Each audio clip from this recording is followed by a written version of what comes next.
Hey there, belongers. Hope you're doing well today. Today, we continue our series on family values. You know, we've been saying that this is the year of the family, that we want to focus on the family, and that we are a church not with families, but a church of families. And so we're talking about these 6 values that we hope to inspire our community to live by as we help people belong in community, believe in Christ, and become change agents in the world. And so I want to go over these values with you because you're going to hear me say them again and again and again because they're important to us. Value number 1, love. We unconditionally act up and act out Christ's love by surrendering to Him and serving those made in His image. Value number 2, authenticity. We passionately pursue God-honoring lives of integrity and transparency for all the world to see. Value number 3, discipleship. We unapologetically connect people to Jesus and others and His Word, helping them to reflect His image. And then number 4 today, we're going to talk about joy.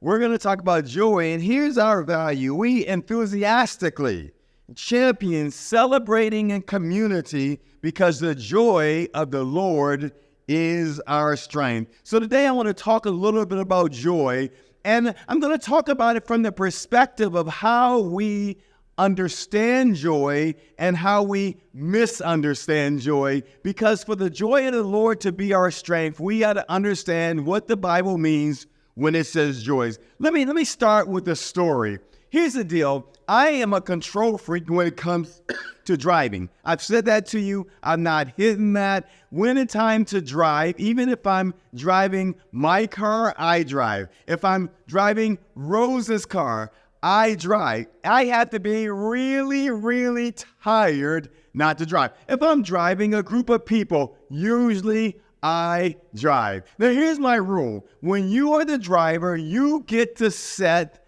the music. You get to set the entertainment. You are the person that gets to decide whether you want to listen to easy listening, whether you want to listen to Christian rock, whether you want to listen to rap, whatever you want to listen to, the driver gets to decide. I have this pet peeve, and this pet peeve goes something like this. If I'm driving the car, you in the side seat or the back seat do not get to be the DJ. So here's the deal. We were driving in the new car, Rose's car, the other day, and we're going down to Kings Dominion. We're going there to celebrate Jay's birthday and my birthday at the same time. And Jay is really, really tall and big, and so Jay usually sits in the front seat, and Rose sits in the back seat when we're going somewhere. And so it's Rose's car, so she knows what all the controls are and different things like that. And I'm driving the car, and Rose sits up in the back seat, puts her hand all the way to the front seat to control something on the car. Now, that's a little bit of a pet peeve for me because I'm not into back seat DJs. And so she'll come up there and she'll control like the air. And that's what she was doing that day. Or sometimes she'll come up and she'll control the radio station. And I'm the kind of person that likes to listen to the same thing over and over and over and over again. Rose doesn't like to do that. So she'll come up there and she'll change the radio station, which really kind of ticks me off because I don't like back seat DJs. So I want to talk to you today about backseat DJs, because I suspect that there are some things in your life and in my life that are being controlled from the back seat, that are being controlled at a level that you and I don't even realize they're being controlled. Joy has become more important to me every year I've been alive. In my 20s and 30s, I just feel like I care more about accomplishing things, right? And in my 40s and 50s, I come to the point that what's the point in having stuff if you don't enjoy it? I mean, what's the point of trying to gather a lot of stuff and have a lot of accomplishments? And what's the point of having the corner office and making a lot of money if you don't enjoy it? What's the point of doing something awesome if you're not in a position to appreciate the accomplishment because you're constantly needing more? And so I spent my 20s and my 30s trying to get more and more and more. And they weren't bad things. Sometimes it was good things, trying to accomplish more. Sometimes that meant popularity. Sometimes it meant more impact. Sometimes it meant more influence. Sometimes it meant more money, more resources, more friends, more phone numbers, more contacts, more connections. I turned 57 on Tuesday. I know I don't look like it. You don't believe it, but it's the truth. I turned 57 on Tuesday. And lately, I've been asking the Lord for more joy. And it sent me kind of on a scriptural trajectory that I want to share with you today, because as I've asked the Lord for more joy and the ability to enjoy that which I have, it sent me on scriptural, I call it a sword drill. Maybe you remember when we were growing up, we had these sword drills, and every now and then in youth group, our youth pastor would say, time for a swords drill, and you didn't have a phone then, so you had to have a real Bible. So you had a real Bible, and they would say, Joshua 24:5. And the first person, you have to find it first of all, and then you have to jump up and you have to say, and if you did that, you got a point. Well, it took me on a scriptural sword drill. And so what I want to talk to you a little bit about today is what's controlling your joy. I believe there are some things that are destroying your joy that you're unaware of. And James, the Apostle James, is going to teach us how to develop joy. Very different than discovering joy. Discovering joy means that it's somewhere that you're not, that you got to find it, that you're on the search for joy. That's what I was talking about. It's like that joy is waiting at your next career move. It's waiting at your next relationship. It's waiting where you're not right now. But James is going to show us something that may be familiar to a few of you, but it's very strange if you consider what it's actually saying. So I want to read those verses to you. Here's what it says. Consider it pure joy, my brothers and sisters, whenever you face trials of many kinds. And that's not where I was looking for joy. Like when I think of joy, I don't think of trial. And I don't think of trials of many kind when I think of joy. I mean, I was praying for, hoping for, asking for, believing for anything but trials. Anyway, that's what the Bible says. Listen to it again. Consider it a shared gift, pure joy, friends, when tests and challenges come at you from all sides. You know that under pressure, your faith life is forced into the open and shows its true colors. So don't try to get out of anything prematurely. Let it do its work so you become mature and well-developed and not deficient in any way. Now, I like a lot of that, but this idea of not getting out of it prematurely, here's the deal. When challenges and trials come, I want to get out of it prematurely. And when challenges and trials come, I want to get anywhere but the place where challenges and trials are. But I'm glad he specified, because the first thing I want to mention and the first thing I want to talk to you today is this theme of DJs, the distinction of joy, the distinction of joy. So the first one is the distinction of joy, the distinction of knowing what it really is, understanding the nature of joy. And the Apostle James helps us do this by first helping us to understand that there are different challenges or trials of many kinds coming at us from all sides. That's what the verse 2 said. The old King James says it like this: there are diverse trials. because I've learned that we're not all going through the same trial, that we have different trials, that where you are in life and the challenges and trials that you are facing and the challenges and trials that I'm facing are different. And how many of you know that in these differing trials, that there is many different trials in life as there are drinks at Starbucks. There's many different trials and challenges in life as there are paints at Home Depot. I found out that there are challenging trials that are associated with plenty, and there are challenges and trials that are associated with poverty. Now, I've always understood the first one because sources as that being broke is a battle. But management of resources can, in its own way, test us and test a part of our character. That if you're not prepared to have it tested, it can create a lot more problems than financial poverty. In fact, financial riches can create relational poverty.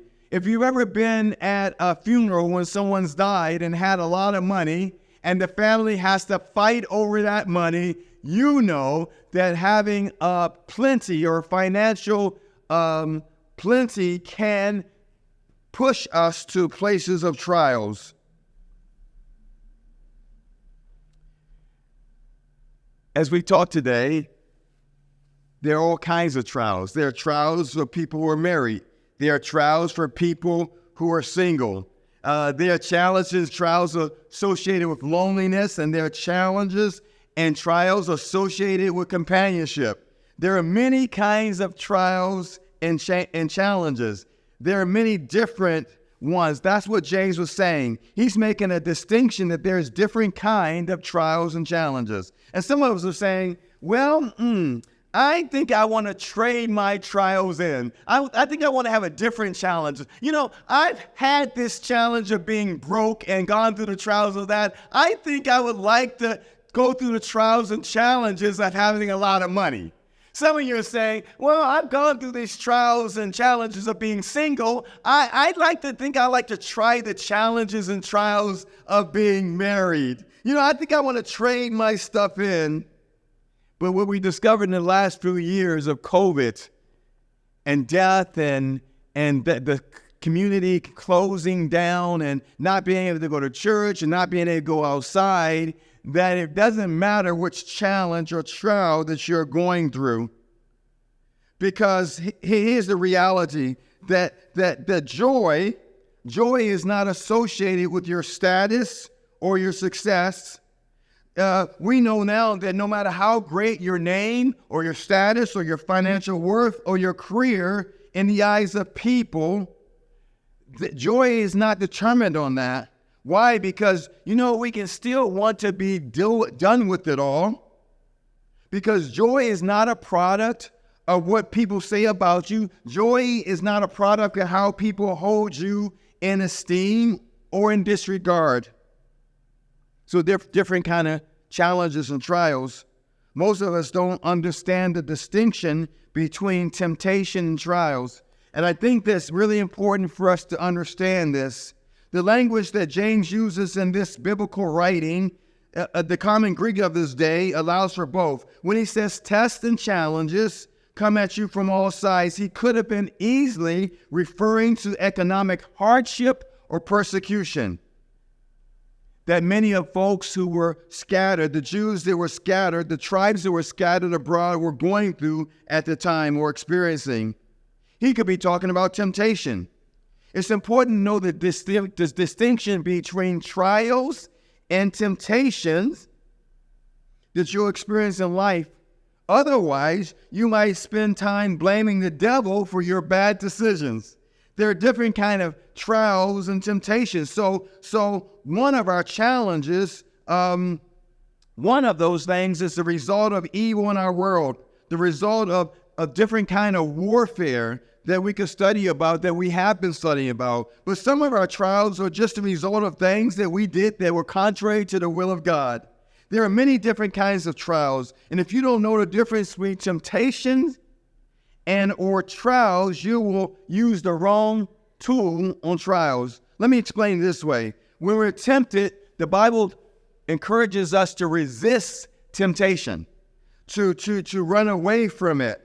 When we're tempted to step outside of God's ways that he gives us to move through temptation, meaning to run, to distance ourselves, that's a good thing. But in tests, God tells us to endure. So if we're not careful, when you face a trial, however, and not a temptation, a trial often is the key, is not resistance, but acceptance. So if we're not careful, we will accept temptation and we will fight trials when we're supposed to be doing the opposite thing. It's taken me time to learn the difference. It's taken me prayer to learn the difference. It's taken me community to learn the difference. I have to get into the Word to understand the difference so I can approach my trials with wisdom. In fact, that's what James 1:5 says. It's connected to the passage even though I never thought of it at first. Listen to what James 1:5 says. If you don't know what you're doing, pray to the Father. He loves to help you. You'll get his help and he won't be condescended to when you ask for it. Let me read that again. If you don't know what you're doing, pray to the Father. He loves to help. You'll get his help and you won't be condescended to when you ask for it. Now, if you want to flip the script a little bit, do what James 1:5 says. Instead of asking everybody else around you what you should do, start going to the God, the source, and the solution of your problems. Quit talking to your problems with people who can't and are powerless to help you do anything about your problems. It's making you feel worse, it's making them feel worse, and everybody's frustrated. So I need wisdom to make the distinction, to know the trial that I'm in. So I ask God, do you want me to fight? Or do you want me to do what the parable says? Maybe you know the parable. Jesus is talking about the wheat and the tares. And so the wheat is growing up and the weeds are growing up. And the reality is some people want to go ahead and pull the weeds up. And Jesus says, no, leave the weeds alone. Let the weeds grow up with the wheat. And when the right time comes, I will separate the wheat from the weeds or the tares. There's a distinction. There's different kind of trials. Some of the stuff that you're dealing with, that I'm dealing with as parents right now, is just called puberty. You can't rebuke it, right? You can't rebuke it. You can't cast it out. You can't anoint it. You can't instruct it. It's a different kind of trial. It's just life. Some of the stuff we're dealing with right now is temptation. And we're called to resist temptation. By the grace of God, to resist it. Some of it actually, I believe, is from the pit of hell. Some of it is from the pit of hell. Not that the devil was personally assigned to your life or to my life, but it's just evil and it's against our purpose. And let me say this to you. Don't give yourself too much credit, because a lot of us think that the devil has nothing better to do than give us a flat tire. I like to think that the devil is busier than trying to give us a flat tire. I think a lot of it comes down to distinguishing the type of trial that I'm in, which helps me to understand the distinction between joy and pleasure. Oh, I like what the little signs say. The little signs they have at church that they put the little messages up on the board. I like those little message boards. I saw one the other day that says, "No Jesus, no joy." K-N-O-W, Jesus, K-N-O-W, joy. And the part of the sign that said, N-O, Jesus, N-O, joy. So if you don't have Jesus, you don't have joy. No joy? I thought that's cute, but it's not true. N-O, Jesus, N-O, joy. There are a lot of things that you can enjoy without Jesus. For instance, the Krispy Kreme donuts. If you show up on the campus here, we have Krispy Kreme donuts. I would encourage you to show up on the campus. We have I enjoy those Krispy Kreme donuts, and I would enjoy them whether I was saved or not, because my taste buds didn't get saved. So I would enjoy that. Here's the reality. We enjoy, it's kind of fun to talk bad about people, whether you're saved or not. The only difference is, and this is important, the quality of the joy becomes more important than the quantity of the joy. You hear preachers say stuff like this: God doesn't care if you're happy, he just wants to make you holy. And I can't believe how many people say amen to stuff like that. I mean, think about that. Stuff that you would never want to do with your own kids. So let me take a poll here this morning. They're at home where you are. Just raise your hand if you never, ever want your kid, or you don't care about whether your kid is ever happy. Raise your hand. And if you raise your hand, I'm calling CPS on you, because you're not a good parent if your belief is you don't care if your kid is ever happy. Of course, we want our kids happy. And so we have to distinguish the difference between joy and happiness. There's not a difference in the biblical language. It's not different like in English we have the real happy, which is like dancing happy like Snoopy. And then we have the Hebrew, they have happy. It's the same word for blessed. It's the same word as joy. So when James says count it joy, he means consider yourself supremely happy. That's a literal translation. So we need to make the distinction, I guess, between generic joy and Jesus' joy. So he says in verse 2, consider it a sheer gift, pure joy. The way my mind works is this: if there's such a thing as pure joy, then there's another kind of joy. It's more of a grammatic issue. The literal translation is count it all joy. He doesn't say pure joy. I have a verse for this, though, and I want us to look at Hebrews 12. I know that Dr. Phil Fuller, who is kind of our bishop, our district superintendent, kind of over all the churches in the state of Virginia, whenever something kind of happens that is kind of screwy, he says, oh, it's all joy, and I get it. And what he's saying is that in the good times and the bad times, when things are going good and when things are going bad, you can know that it's all joy, because joy is not a feeling. It's something, it's kind of a state that we're in. It's something that God does in us. I guess the old song used to say, this joy that I have, the world didn't give it to me. The world didn't give it, and the world can't take it away. But because in Hebrews 12, I love the picture of joy in Hebrews 12 because it helps me make a distinction between joy and pleasure. Pleasure can be associated with joy, but joy is not dependent on pleasure. So the second thing I want to talk about is the direction of my joy. We'll be right back. Welcome back. So we talked about the distinction of joy, and now I want to talk about the directions of joy, the directions joy. The second thing, we're talking about backseat DJs. We're talking about how sometimes we find our joy controlled by circumstances and situations, but Jesus gives us a picture that stands contrary to the cultural expectation of joy. There seems to be right now more and more than there was when my parents were in their 30s and 40s, a pressure for us to always feel pleasure. It's no longer just a desire that we have, that we want to feel good. It's almost like the social media has constructed a viewing experience of other people's lives through the best, the way they do Instagram, they put the best pictures, the best vacations, the best things that are going on in their job. We view that, and there's this sense that we have to feel like that we always have to have joy. And if we don't have joy, if we don't have pleasure, if we don't have that there's a problem with me because I'm not, I don't have a lot of joy. Let me just say this to you. I'm not genetically predisposed to be happy all the time. I'm just not. I'm not. I smile a lot and I like to have fun, but I'm not genetically predisposed.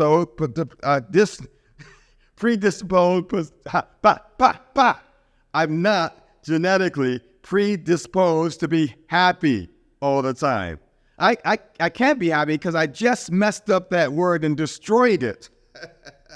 I'm just not. I found out about myself early in life that I'm not one of you if you're just happy all the time. I'm not one of you. Some of you just find joy in smelling roses. You find reasons to be happy. Some of you appreciate the rain and the sunshine. The rain makes you feel relaxed. The sunshine makes you feel active. You can find joy in everything. I am not one of your species. And frankly, you make me sick because I can't stand the people that find joy in everything. They look like butterflies. The joy. The pressure to feel pleasure is a part of the reason why we're so miserable. Now we're living in the midst of a generation.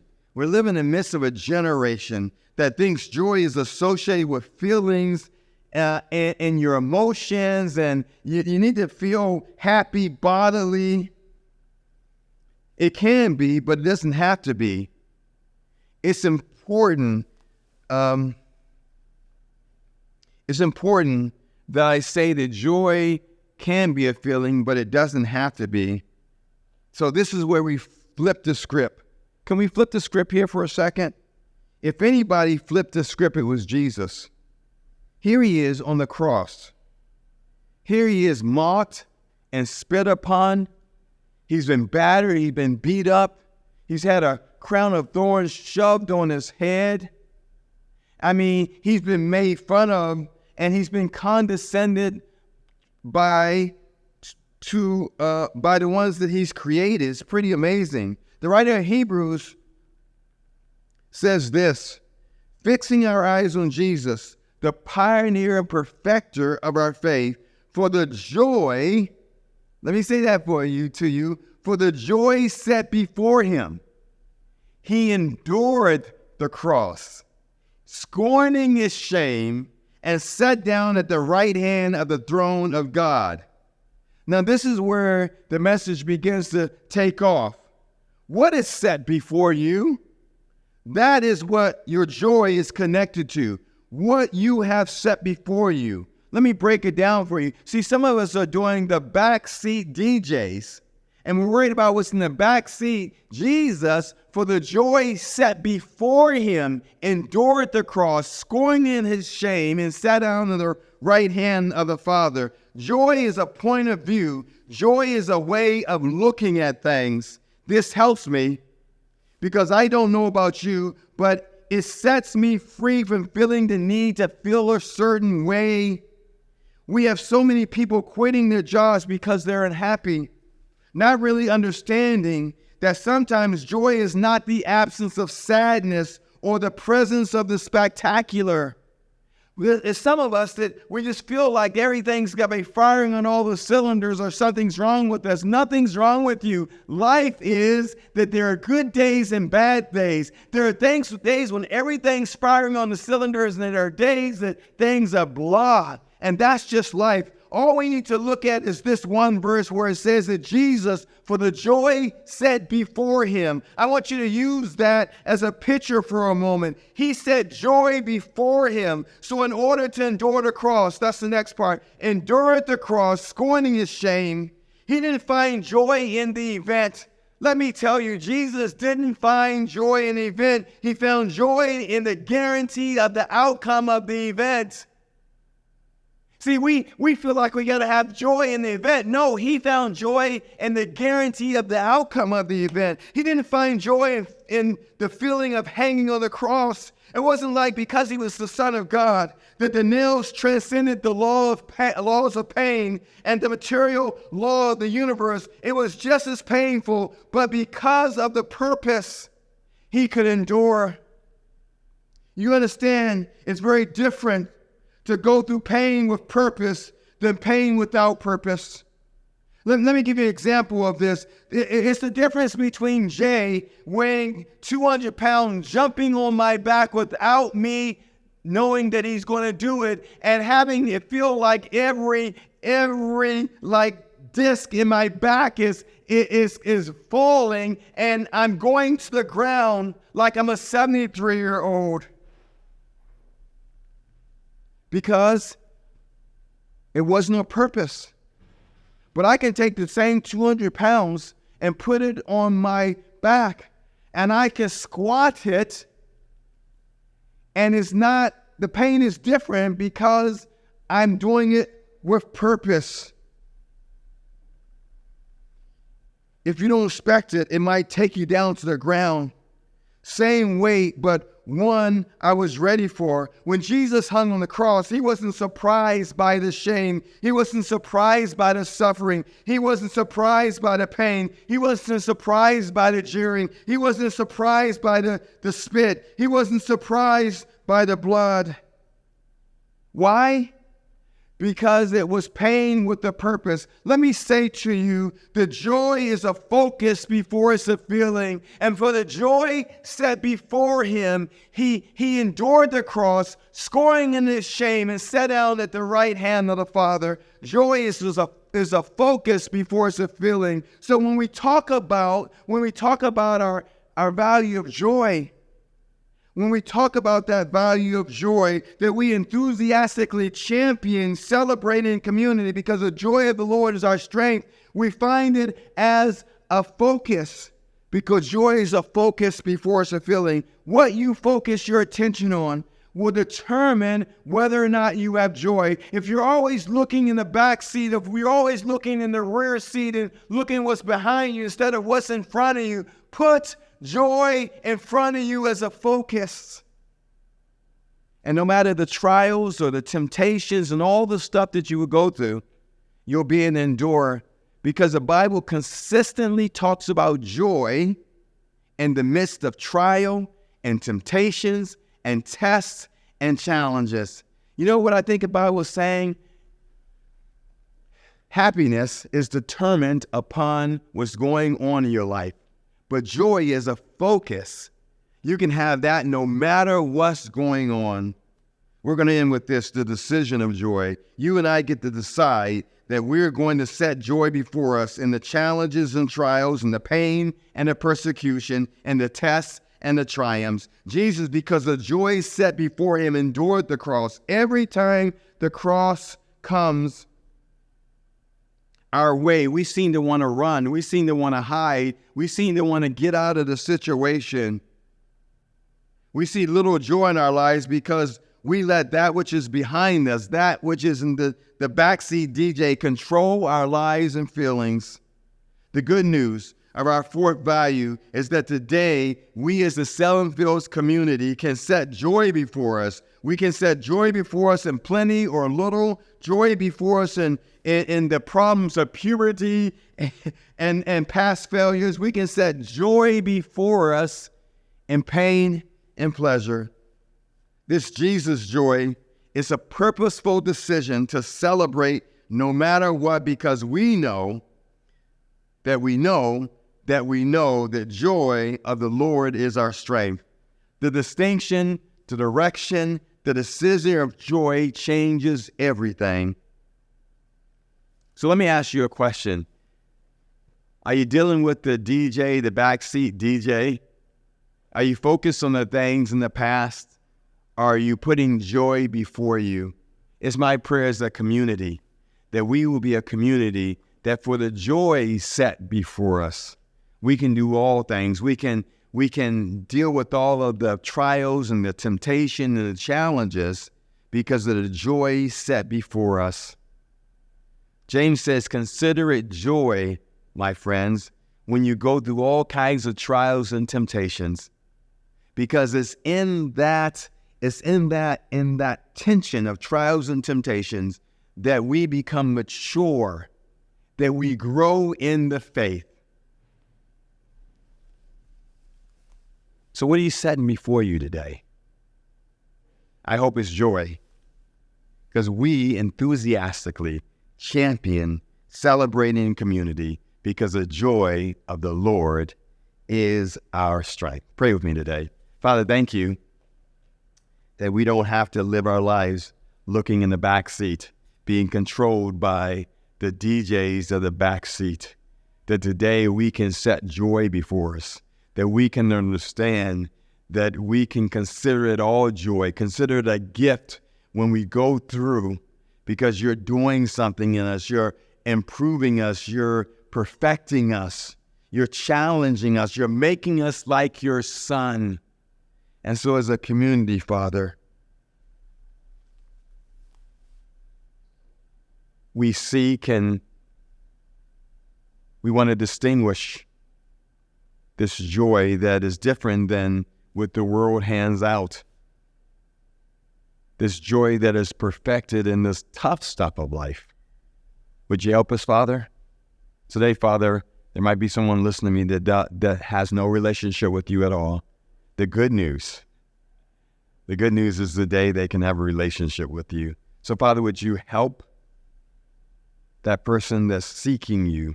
You say in your word that when we seek you with all your heart, with all our heart, we will find you. And so, Father, I pray for that person that's seeking today. Maybe they don't even know what they're seeking, but what they do know is what they have right now is not working. And so, Father, I pray that you would help them know that they were created to have a relationship with you forever. And so that they would be able to come to you by your grace and ask for your forgiveness for doing their own thing and going their own way. And they would ask you to come into their lives and make your home in them. And then, Father, I pray for those of us who've been on our way for a little while, who are living joyless lives because we kind of think that our joy is based on our circumstances, is based on everything going well in our lives, is based on keeping up with the Joneses. Father, would you help us to know that the kind of joy that you're talking about is a joy that thrives in the very tough times of life. It's the kind of joy that's made complete as we know how to deal with trials and temptations and challenges. So, Father, would you help us today? Would you help us to be a community that values joy, that enthusiastically champions celebrating in community, in the good times and the bad times, in trials and temptations and challenges, because we know that the joy of the Lord is our strength. We pray this in your name. Amen.